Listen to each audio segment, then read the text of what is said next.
Okay, everybody, we're here. I hope everybody can hear me. We're streaming through StreamYard for the first time today, and this is all like a setup that is designed to get us better audio because, as many of you know, when we were live streaming on Sunday, we had a little bit of an audio issue. So hopefully everybody can hear me fine. I'm so glad that you're all here. Welcome. I'm ECM. This is a special indictment episode of the broadcast. As always, I am coming to you from occupied Tongva land in Southern California. And today, for our visually impaired friends, I am wearing a wide-collared white shirt. I've got my hair pulled back. I am a fair-skinned, pink-skinned woman with big gold hoop earrings in today. I've got on a little bit of like a purpley brown lip, and my hair is pulled back. Yes, I am. Sandy said it right. I am not even on vacation for this indictment, which is very exciting. So in any event, welcome. I have a list that is like insanely long. I have 20 items on the list for today. And I have been through this document about 3 times now. So there are some really fascinating things in this indictment, but let's just like start with the summary of where we actually are. So last night, Fani Willis, by the way, I have to point this out. They ran the grand jury very late. That, by the way, also was a safety measure. It undercut any efforts to start violence against the courthouse on what was supposed to be a predicted Tuesday indictment. So they ran all the way through. And we have a 41-count indictment involving 19 separate defendants. And this is a lot. I have to say that my perspective over the last couple of days had been that I wasn't sure how big this was going to be. I knew that there were inklings that it was going to be a RICO suit.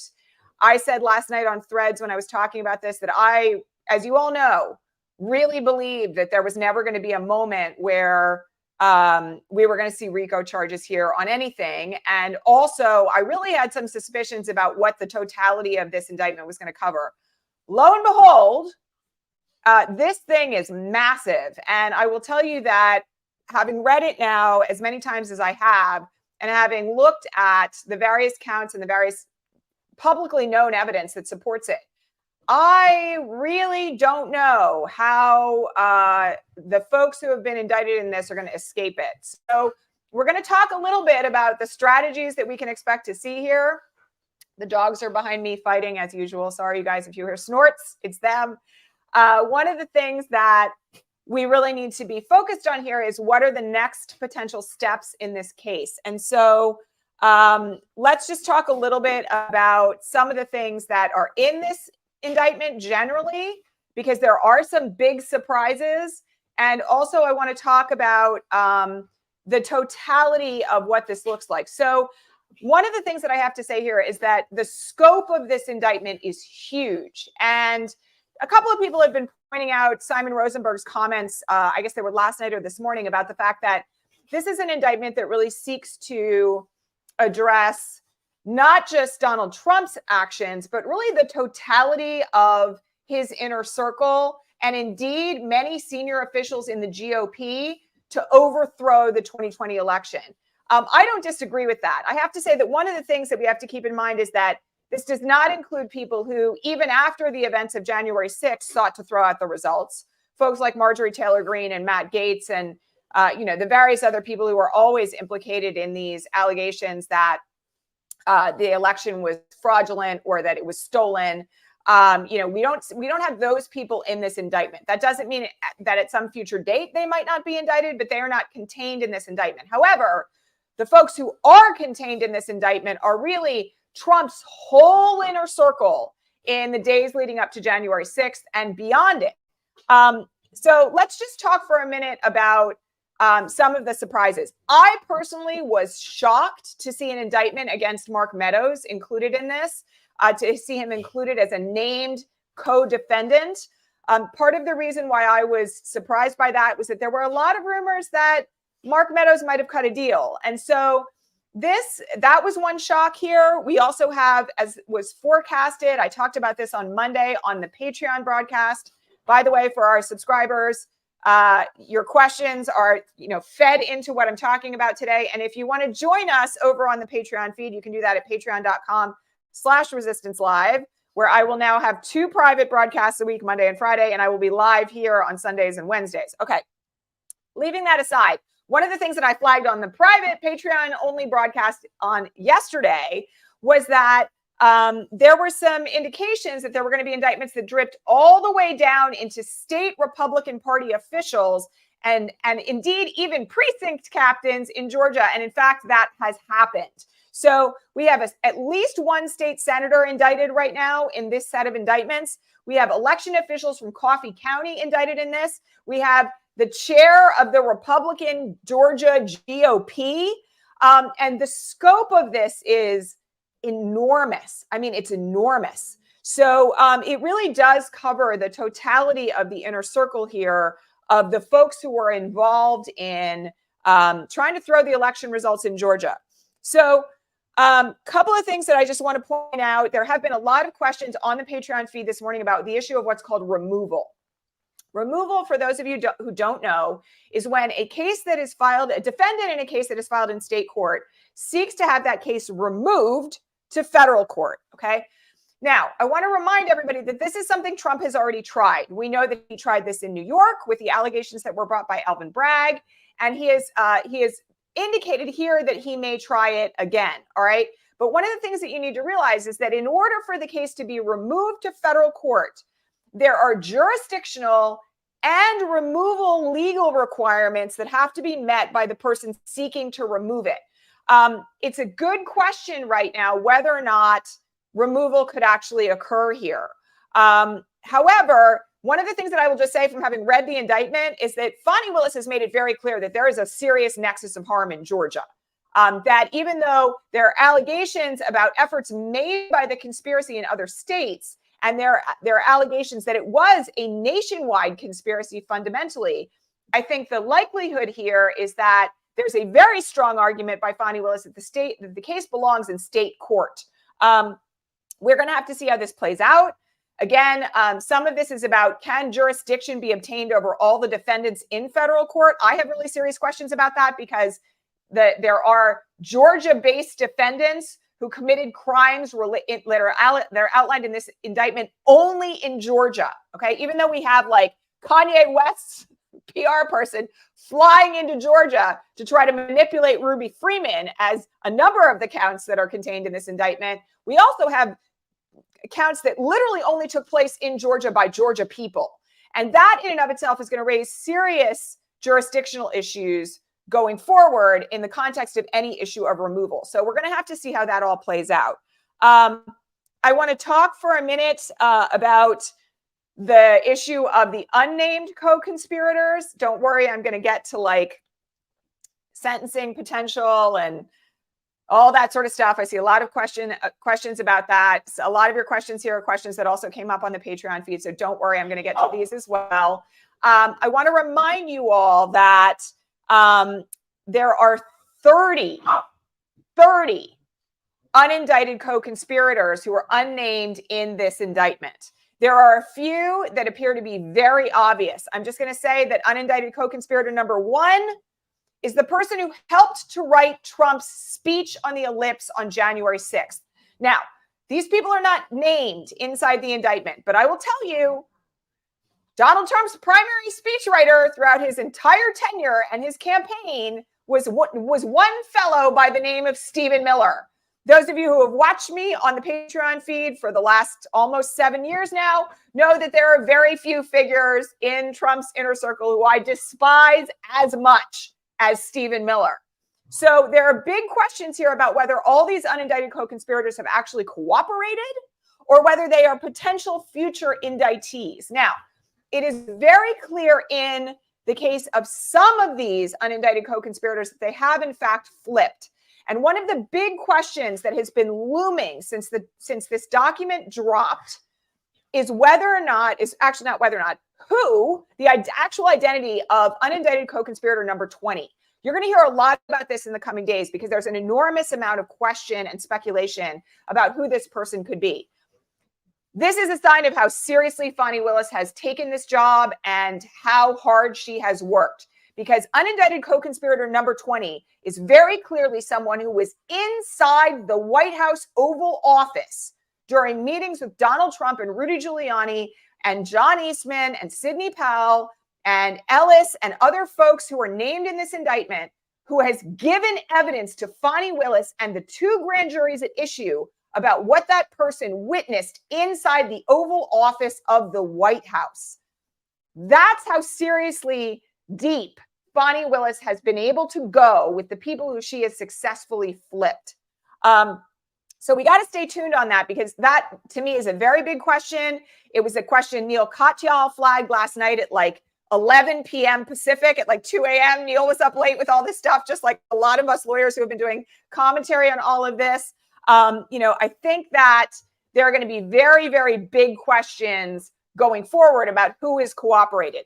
One thing that I want everybody to be aware of is that in the way that these charges break down, there is a whole pocket of charges related to the fraudulent electors in Georgia.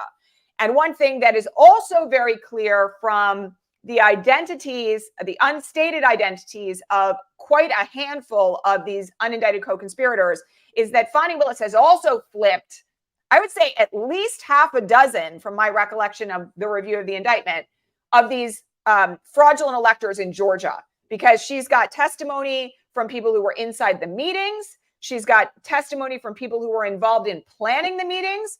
She's got information about the scheduling even of the room where the meeting was held. So she has also flipped very clearly local folks who stood up as fraudulent electors in an attempt to throw the Georgia election after the fact. So there's a lot of very deep work that has gone into this. For people who are wondering, like, what took Fani Willis so long? She has a wealth of people who have decided to cooperate here that have very clearly been involved in turning state's evidence in exchange for a deal. We don't know what those deals look like. We will not know what those deals look like until after these people testify, would be my bet. So again, very, very interesting details here about the potential witnesses. All right. Let's talk for a second about the issue of a televised trial, because there have been a lot of questions about whether or not this trial is going to be televised. I will just tell you, as someone who was largely a federal court attorney for the 15 years that I practiced, including in the civil RICO cases that I handled, in federal court, you do not have cameras in the courtroom, and you do not have cameras in the clerk's office. The thing that stunned me last night watching the live footage of this on MSNBC was that they had a camera on the clerk and a live feed going out to television cameras on the clerk. That is just unheard of in federal court. I think we very much need to have a public trial here. I want this trial to be televised. I honestly want the federal court trial in DC to be televised as well.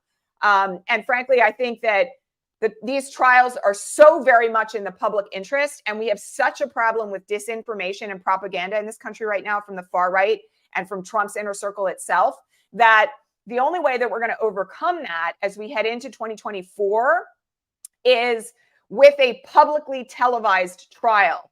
I also want to point out that they did something very interesting last night from a safety standpoint, which is that the Fulton County Courthouse itself videotaped the entire procession from when the indictment was handed to the clerk carried it into the courtroom, the judge reviewed and signed off on the indictment, and the clerk carried it back to the clerk's office. The reason why they did that is because they don't ever want there to be an allegation that anything happened between the time that the indictment was handed off by the grand jury and the time that the judge signed off on it and it was actually filed in the clerk's office. They are doing all of this in the anticipation that there is going to be a pushback from the Trump campaign or Trump himself or other defendants, or for that matter, the GOP, that there was some messing around with the indictment by the quote unquote deep state. So all the backstops are in place here.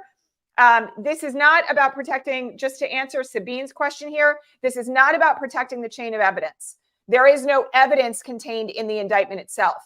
This is fundamentally about making sure that there will not be any allegation that the clerk, okay, or anybody in the clerk's office stuck something in the indictment that wasn't there as a result of the grand jury. Again, really fascinating to see how this is all playing out. A lot of real concern here about just making sure that there can never be a claim that a Democratic official did something funny. And let me just say something. Shout out to Ruby Freeman and Shay Moss, both of whom are mentioned in this indictment. The way that they were treated is very clearly informing the exact way in which the Fulton County Courthouse is handling this. Because the manipulation of videotape, the claim that certain things that were handed off were USB ports and not ginger mints and everything else that goes along with it, the Fulton County officials know exactly who they're dealing with. And they're doing everything here for the sake of protection. So, we're going to have to see how this plays out in terms of a televised trial. I very much think that it is in the public interest for the future of America, for the history books, for the sake of democracy, to counterbalance propaganda and lying and the cult itself, to have a fully publicly televised trial here. And we're going to have to see whether or not we get it. But I think we are in Georgia. I mean, that Georgia is a very open book on this stuff, and it's going to be really fascinating to see how this all goes. All right. Couple of other things that I want to mention here in the context of the indictment itself. Lindsey Graham, of course, is not indicted. And I know there are a lot of people here who are like, where's Lindsey Graham? Where's Lindsey Graham? It's already come up here on the feed a number of times. Where's the MyPillow guy? Where's the Overstock guy, right? Where we've got comments here on the feed this morning about all of this. I just want you all to know that it is unclear to me at this point whether or not Lindsey Graham has flipped. And I know that he was on Fox News last night, very sweaty and on the verge of tears, and that would seem to be an indication that he is not.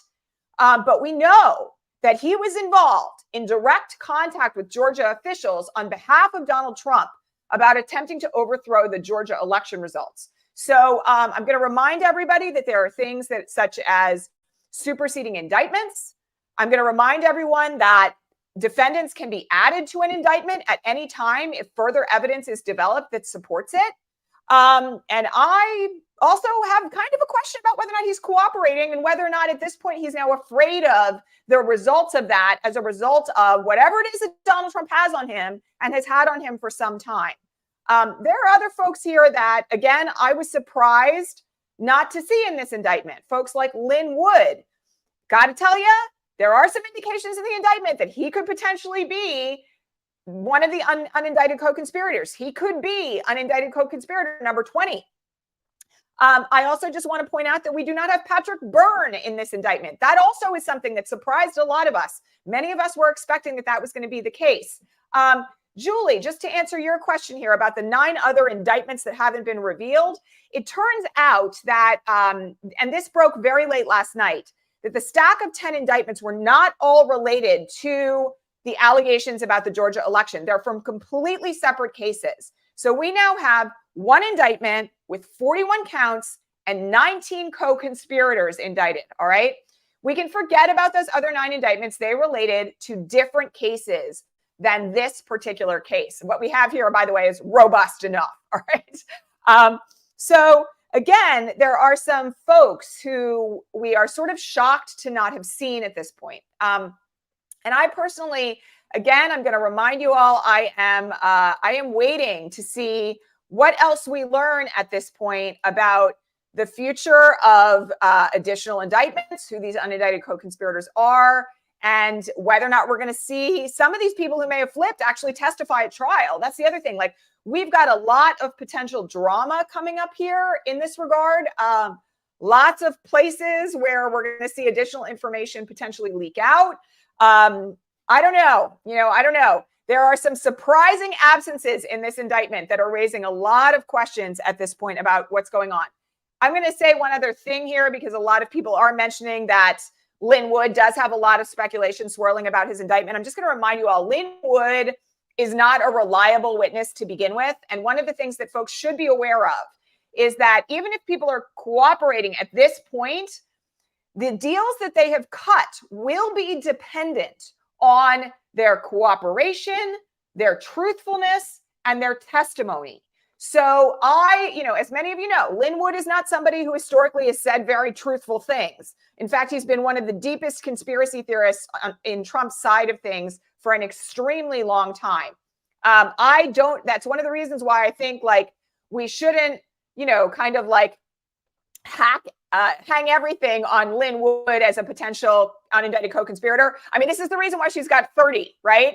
And I'm also just going to point out, from having read this whole thing, those of you who have been with me on the Patreon for a very long time, again, if you're new here, that's patreon.com/resistance live, where we broadcast 3 days a week.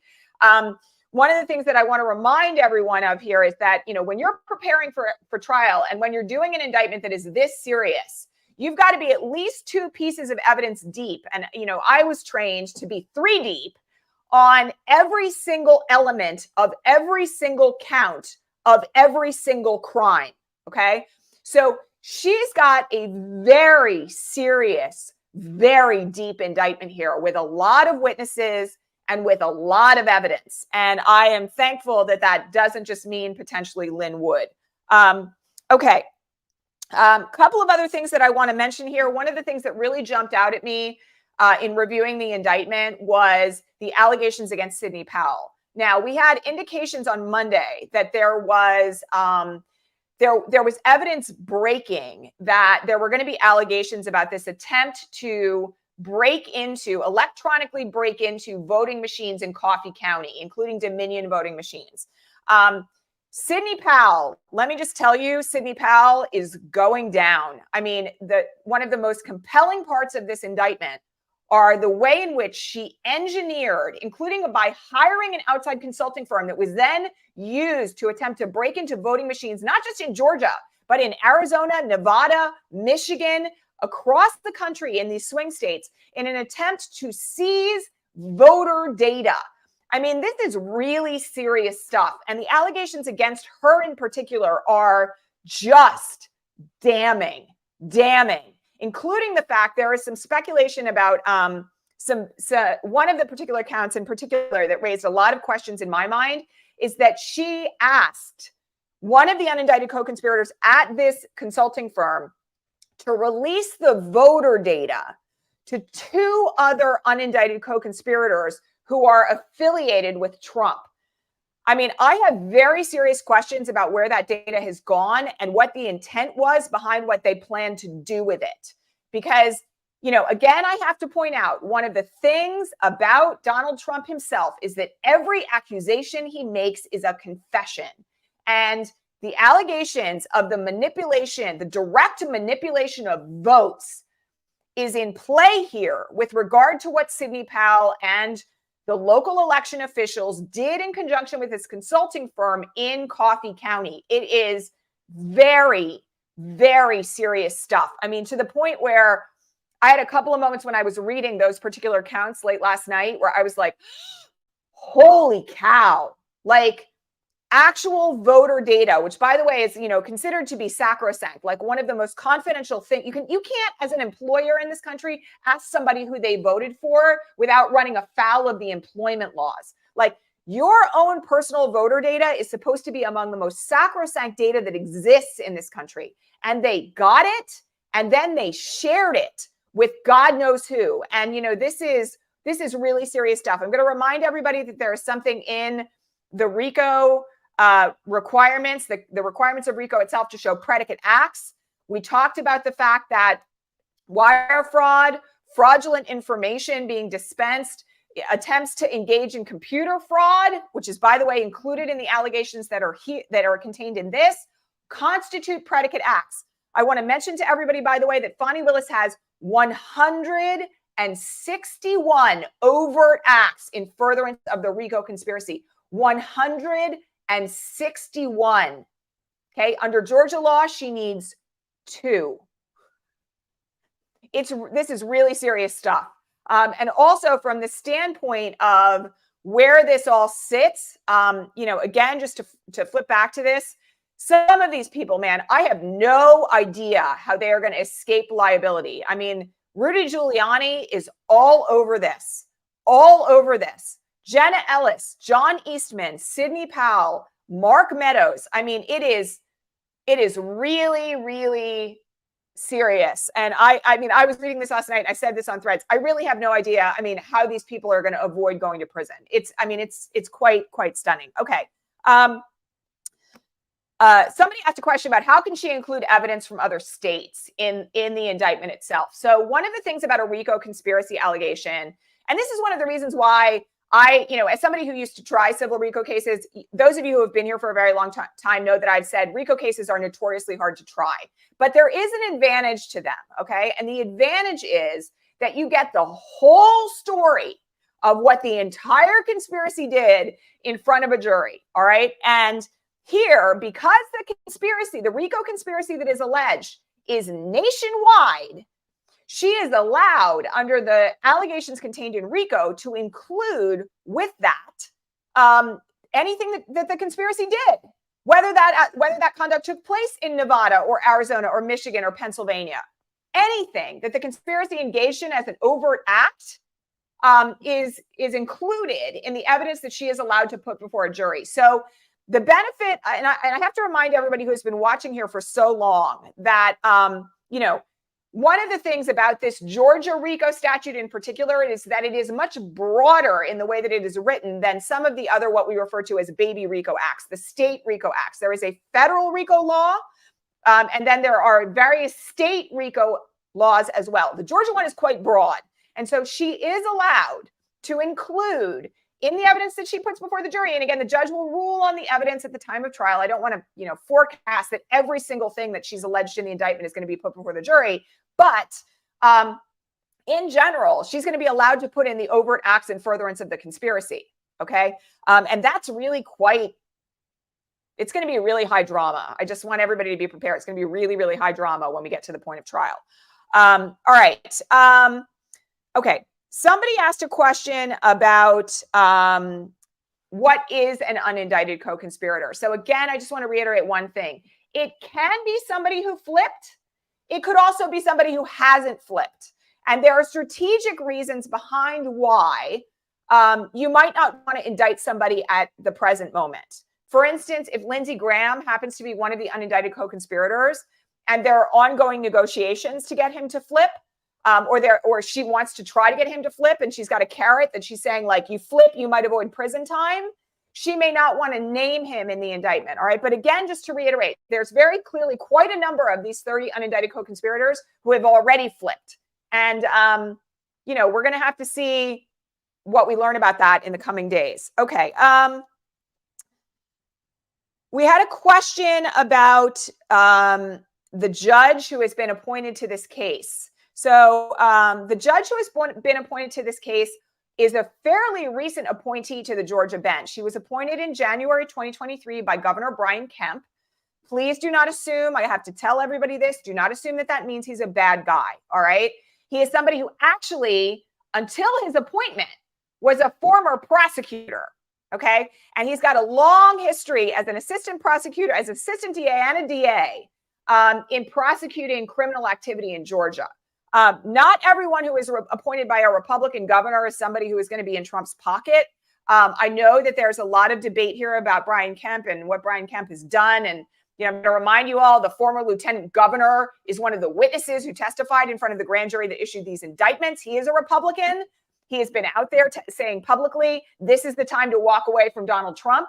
So there are some very interesting things happening inside the GOP right now that, we're going to have to wait and see fundamentally, like, how this all plays out from the standpoint of what is the Republican GOP like going to fall apart? I mean, you have one of the head of the Republican GOP party's folks, like I think it's actually the chairman, indicted in this series of indictments. So the GOP in Georgia is really at a moment of reckoning. And I would not assume that simply because this judge has been appointed by Brian Kemp, he's going to be corrupt. I would not make that assumption actually at all. I'm going to be very interested to see where this goes. I'm also just going to mention this judge already has a Trump-related case in front of him where he has seemingly issued contempt citations against that defendant.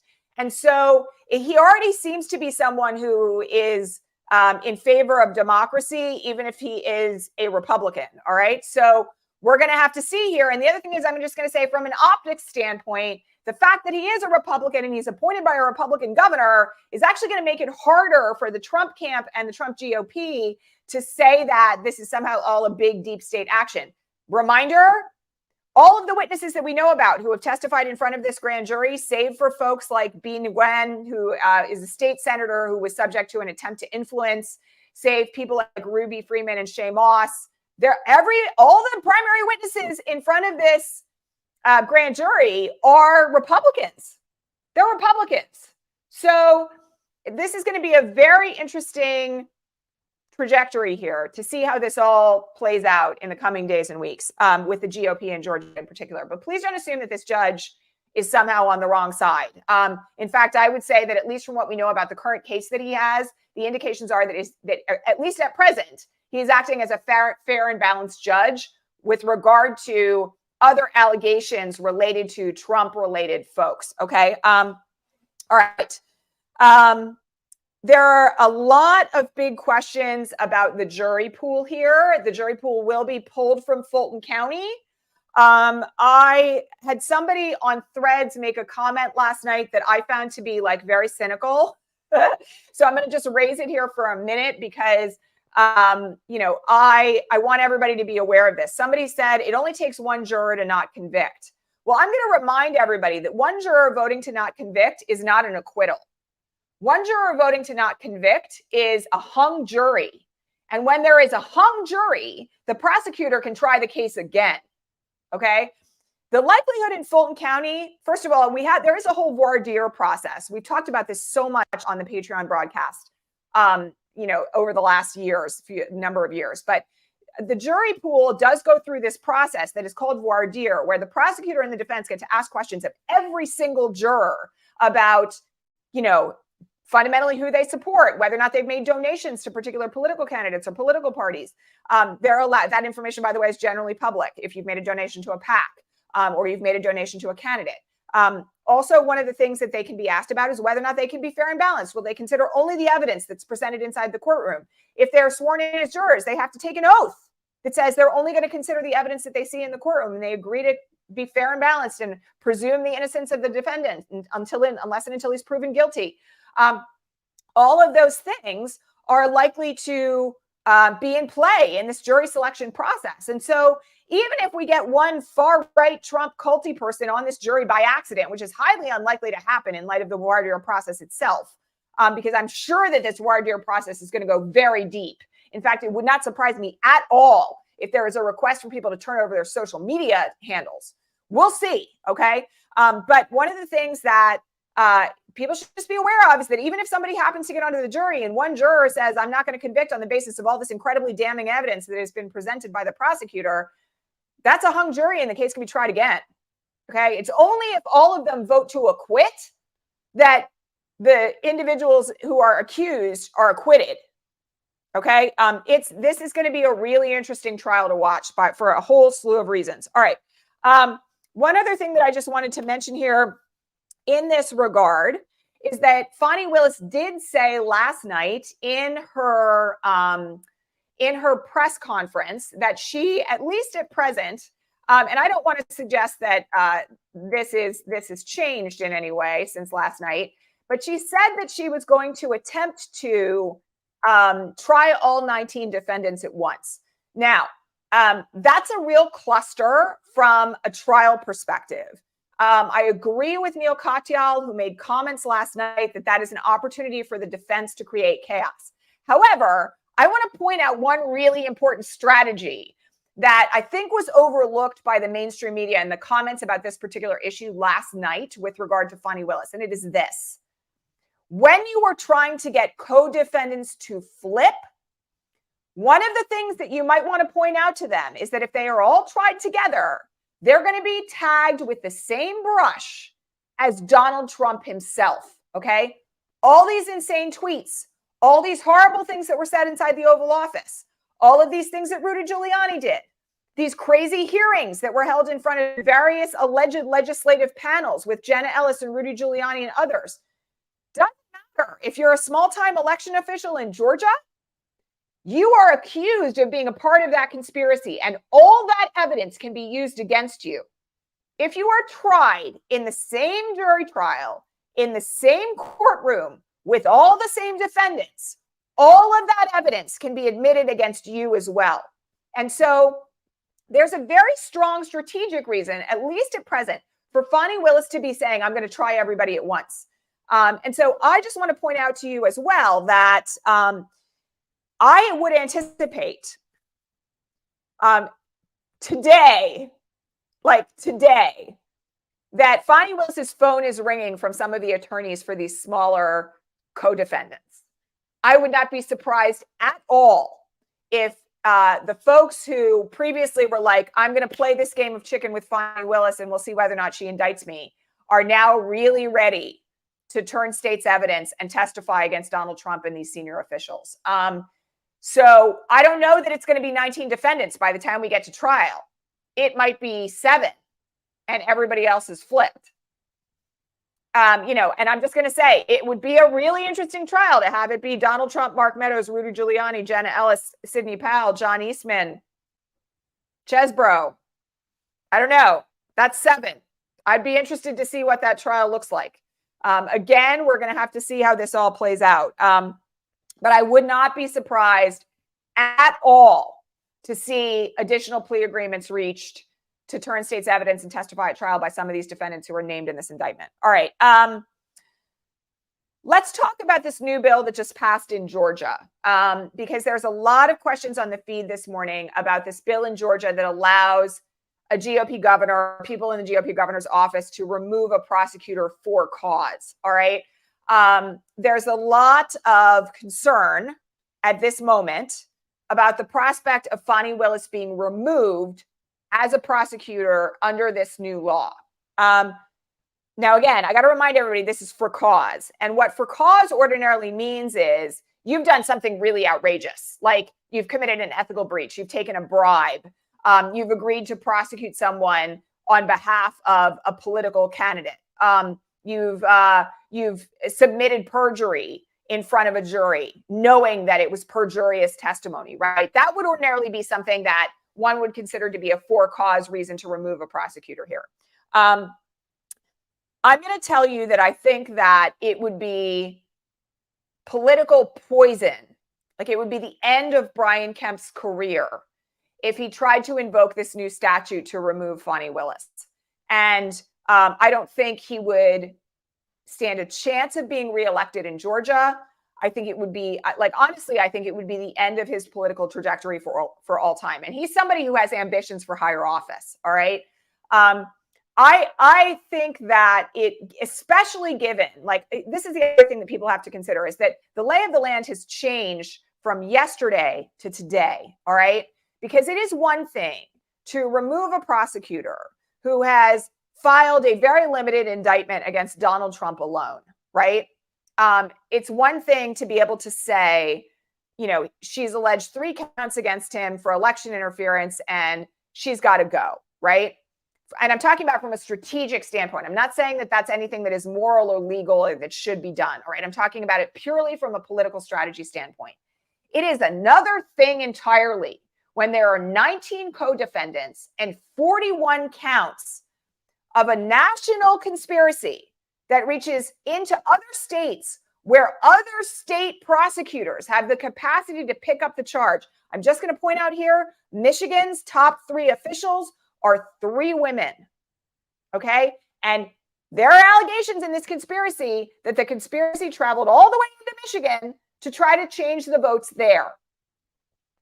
Do I have really interesting questions about Jocelyn Benson and Gretchen Whitmer and how they might feel about the potential continuation of a prosecution of a RICO conspiracy under Michigan law if Fani Willis is fired? Yes. Okay. So you have to look at this all through the kind of very large picture of the strategic considerations inside the GOP, not just for Brian Kemp, but inside the GOP about what the fallout would be if he chose to fire Fani Willis under this new Georgia statute. And I'm going to just mention, again, this is a prediction on my part. There is no stopping this train. I want everybody to remember what happened in Nashville. I want everybody to remember what happened when the Speaker of the House of Tennessee tried to remove Justin Jones and his friends, right? The two Justins and the one white woman who wasn't actually removed, but was just sanctioned, right? Justin Pearson and Justin Jones. The way in which that backfired so loudly. I mean, it created a national platform for the Justins, right? It changed the lay of the land in Tennessee politics. So we have a precedent here for the way in which this could truly blow back on the GOP if that law is actually invoked to fire Fani Willis. And also, I don't think there's any chance, I'm just going to say it, that a RICO case would not be filed like overnight in another one of these states by a prosecutor in an attempt to continue the prosecution. I don't think there's any way that this train is going to be stopped. And again, we have a lot of conversations we can have about how the start date of this particular law was changed. Again, that was something. This law that allowed the governor to remove a prosecutor was supposed to go into effect in 2025. It's been bumped up to October 2023. That is the legislative matter. That's about the Georgia legislature, Republican-controlled Georgia legislature doing its thing. Okay, but I want everybody to understand that there are much larger political considerations in play here than just the issue of Fani Willis. All right. And, again, I got to remind everybody, she stood up there at that press conference with a swath of prosecutors from her office who are on the team that did this investigation and this work. They can't fire all of them. They attempted, well, they could, but if they attempt to fire all of them, I'm telling you, you want Georgia to be blue forever? That's one thing that would do it. So I really think that, we've got to just understand that there's a huge strategy here in terms of how this is all going to be considered. I know a lot of people are worried about that. I'm just going to say right now, as a preliminary matter, I'm kind of not. All right. So if that's any reassurance to all of you, take that for what it's worth. Okay. All right. There will be a mugshot here. There have been questions about this. The sheriff of Fulton County has indicated that he's going to treat Donald Trump just like any other defendant. They're going to treat all the defendants here just like any other defendant. There will be mugshots. There will be fingerprinting. Fani Willis announced last night that they have until a week from Friday to turn themselves in. Arrest warrants have been issued for all of the defendants, including Donald Trump.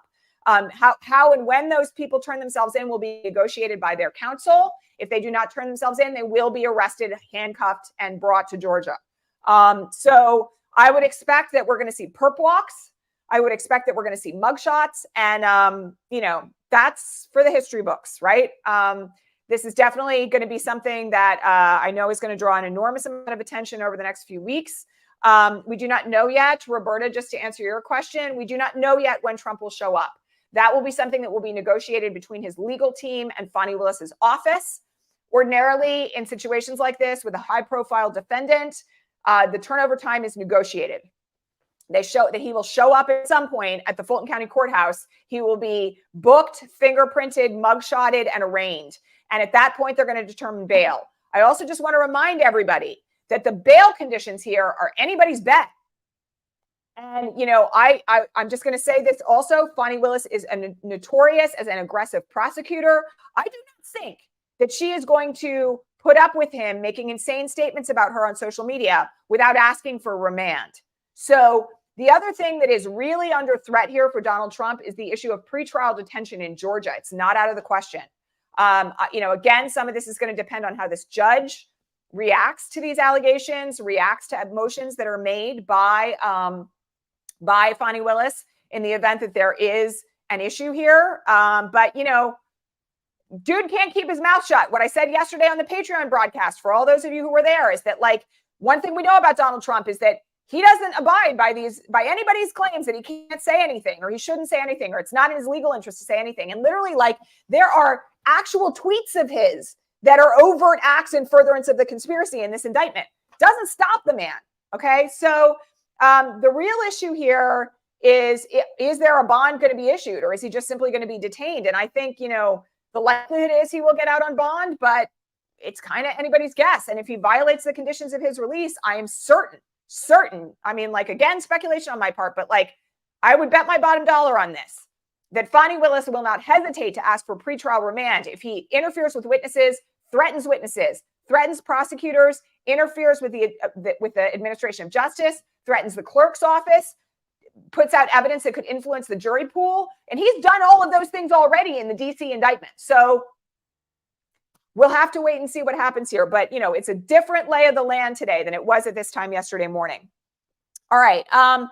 Let's talk for a second about the issue of mandatory minimum sentences. So the Georgia RICO statute carries a mandatory minimum sentence of 5 years and a maximum sentence of 20. Okay.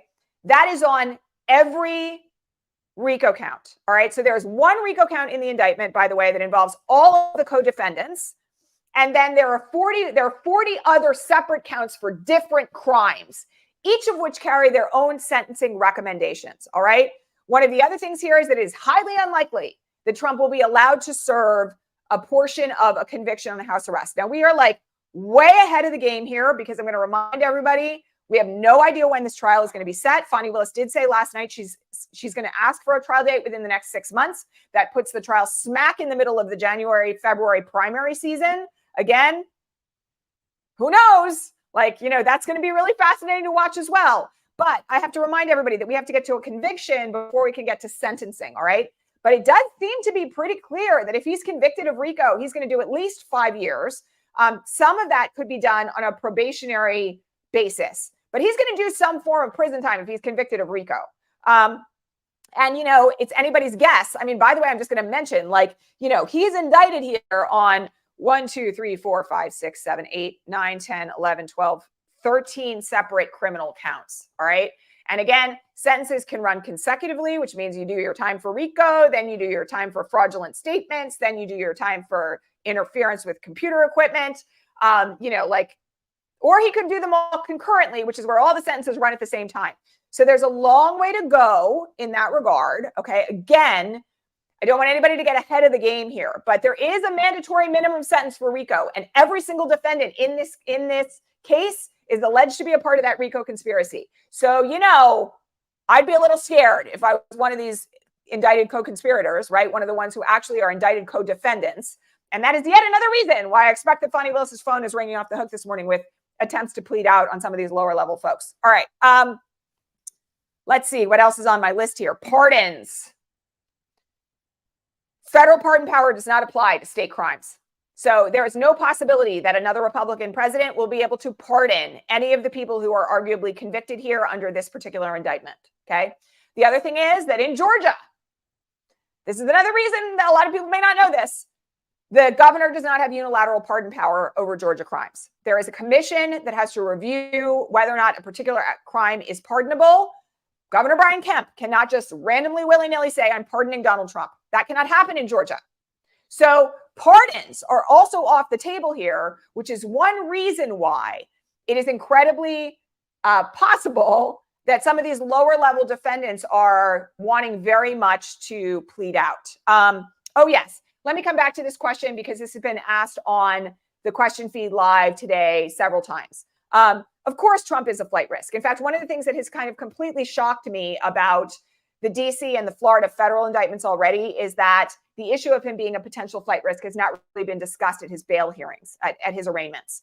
However, I just have to point this out. One of the conditions of his release may be that he has to turn over his passport. That doesn't mean he can't like hop a private jet and leave the country. He could, okay? And that actually is an argument for him to not, for him to be detained in advance of trial. We do not know the conditions under which Fani Willis is going to be asking for bond, bail, and release. But yes, the flight risk is real. And I would expect, in fact, as I have said repeatedly, I'm quite shocked at this point that the issue of his release and potential flight risk has not been a primary issue in the federal cases thus far. It's actually really quite shocking that at this point there hasn't been a primary consideration about that, So, we're going to have to see what happens with that. But I would not be surprised at all to hear Fani Willis say something about his potential flight risk at an arraignment. Okay. All right, we covered pardons. We covered Stephen Miller. Trial timing. As I said just a few minutes ago, she has said she's going to ask for a trial within the next 6 months. Again, I'm just going to point out, I think it is in everyone's best interest. I said this yesterday on the Patreon broadcast. By the way, if you're new here, you want to see me live, I'm going to be here live 2 days a week publicly, but you want to catch me Monday and Fridays as well. You can go over to patreon.com/resistance live and subscribe. It's as little as $2 a month. And I have been there for almost 7 years now. So long-standing presence doing this kind of work. You can go check that out. Also, there's a question feed that's going to go up for every single broadcast, public or not, on the Patreon feed Monday, Wednesday, Friday, and Sunday going forward.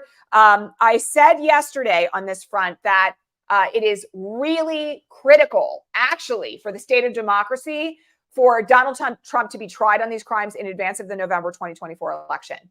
If I was a Republican, honestly, I would want him tried before that, because one of the things that, let's just imagine this potential show. I'm not swearing because it impacts how this feed replays on YouTube. But one of the things that I think everybody should be aware of is that we could get to a place, if he's not tried, where he could be their nominee. And if he's tried in Georgia in, let's just say, September of 2024, he could be in prison during the November election. And that would be the Republicans' chosen guy, right? So if you're a Republican Party operative, if you're Ronna McDaniel, who also, by the way, is mentioned in this indictment, she does not appear to be an unindicted co-conspirator, like she's actually named in here. But one of the things that I would be thinking about is do we want to be in a situation where we've nominated somebody who could be in prison by the time of the November 2024 election? Wouldn't you rather know in advance of the July RNC convention that your guy is in jail or convicted, right? You would want to know that. So you could nominate someone else who could arguably run against Joe Biden. So it's really in everybody's best interest that the trial happens quickly, very quickly, as soon as possible. And that's true not just on the federal cases, but in this one. I don't know, man. I know the GOP is totally irrational right now. They're a rising fascist movement. They're in the far right. You can't predict that, they're going to do anything that one would normally consider to be conscious and smart political strategy here. But if I were them, I would want him tried quickly, soon. Because the other thing I'm just going to point out is that we are now in a territory where even if he is reelected, again, I've said repeatedly, this is not going to happen. So I don't want anybody to think it's going to happen. My tea leaf reading is that there's no way that he's going to win next November. It doesn't mean don't mobilize, please get out the vote. But, nonetheless, he could shut down the entire DOJ if he's reelected. He can't shut down Fani Willis. This case is not going away. Even if Fani Willis is fired, the case isn't going away. So we're very much in a place right now where there's really not any way that he's going to be able to evade legal jeopardy of some kind. And I would want, as a GOP, as an RNC official, to make sure I had a nominee who was actually going to be able to be on the campaign trail, who was actually somebody who could legitimately win, right? Maybe. I'm not saying this because I want Ronna McDaniel to do what I'm suggesting, right? But I really want people to get that it is in everyone's best interest to have him tried as soon as possible. All right.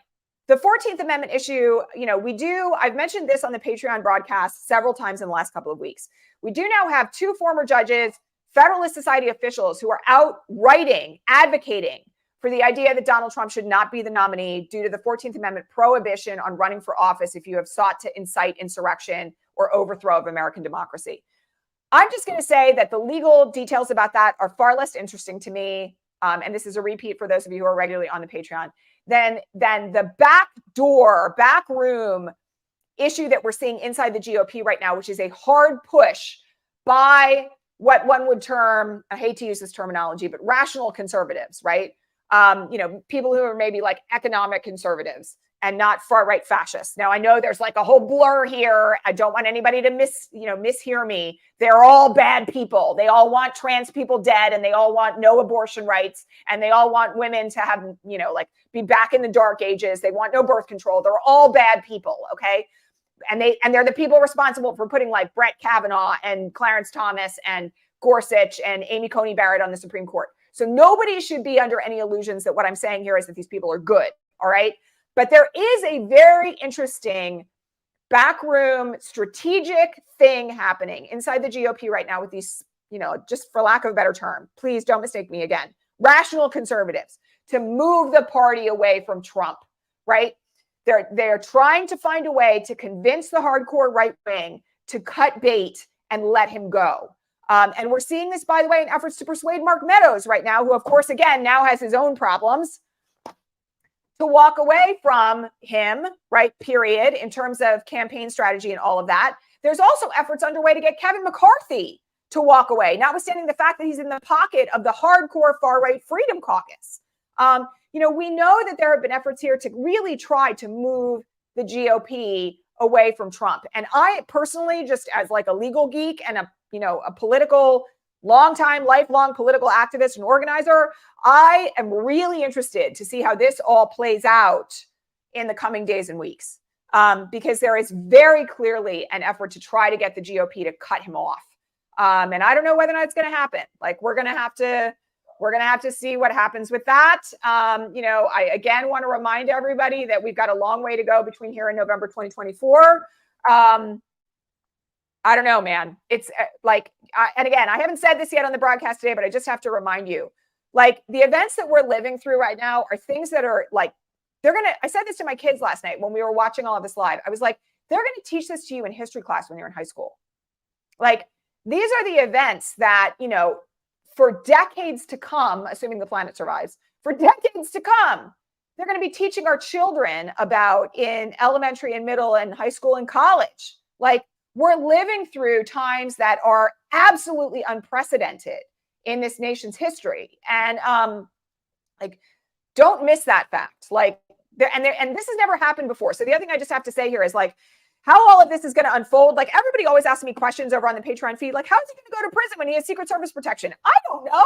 Nobody knows. There's never been an American president held in a federal or a state prison who requires Secret Service protection. So there are some things here that, like, we're not going to know how this is going to work out until we see it happen live in our lifetimes. Like, it's nuts, right? In that sense.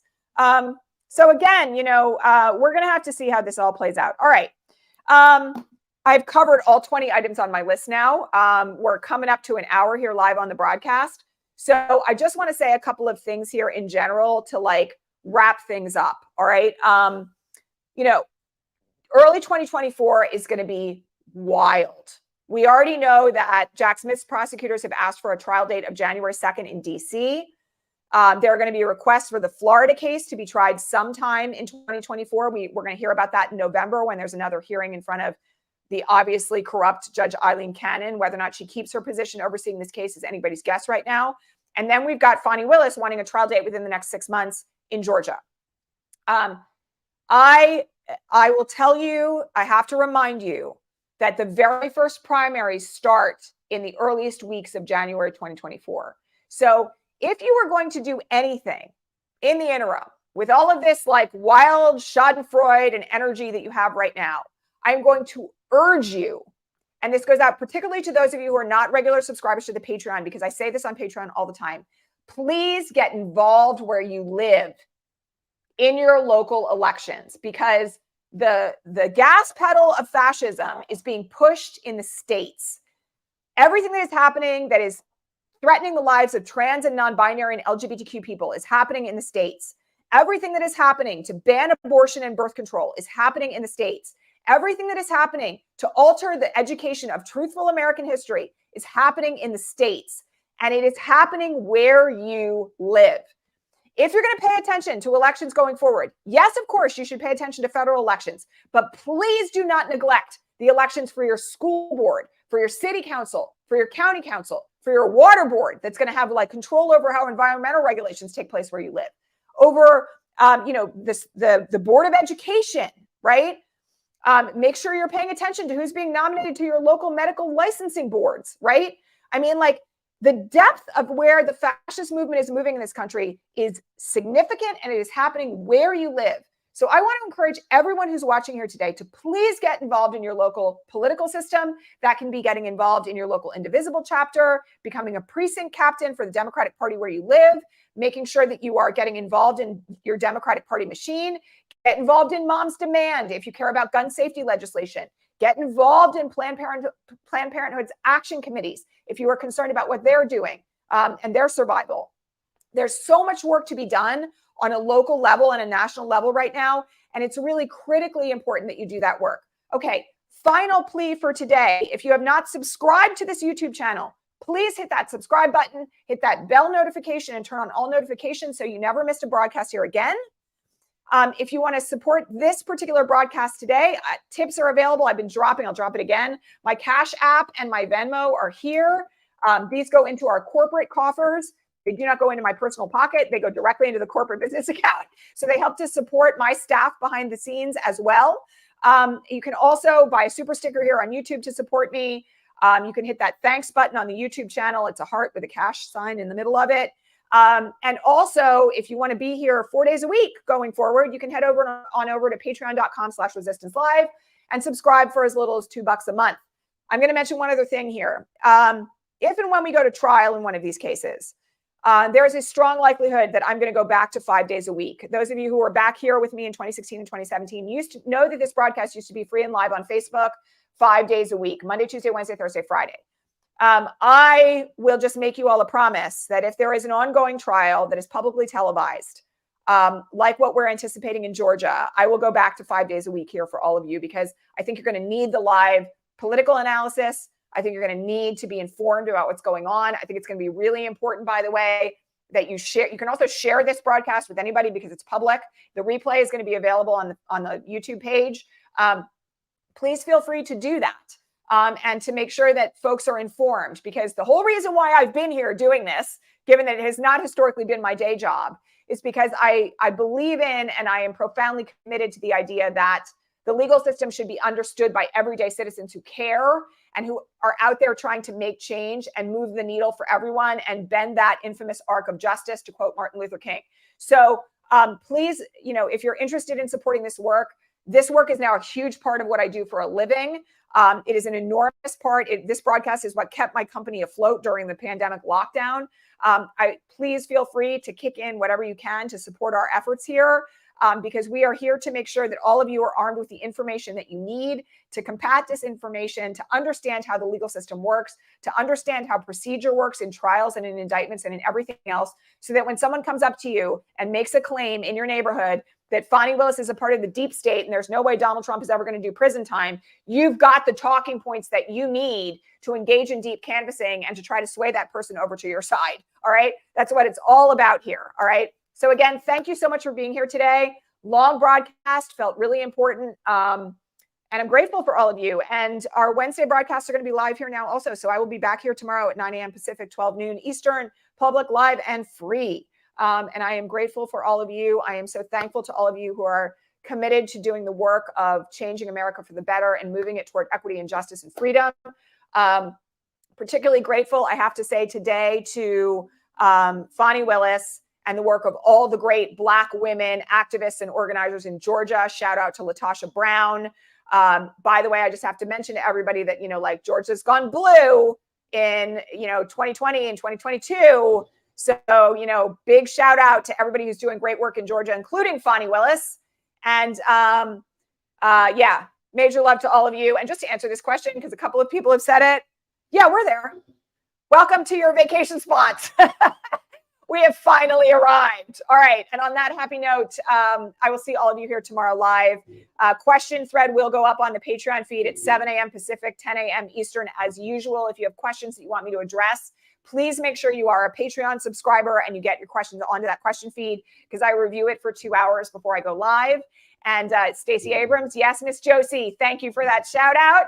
And I will see all of you here tomorrow. All right. Much love, everybody. Take care of yourselves and, enjoy the ride, but don't forget to keep doing the work. All right. I'll see you all tomorrow. Thanks, everyone. Bye.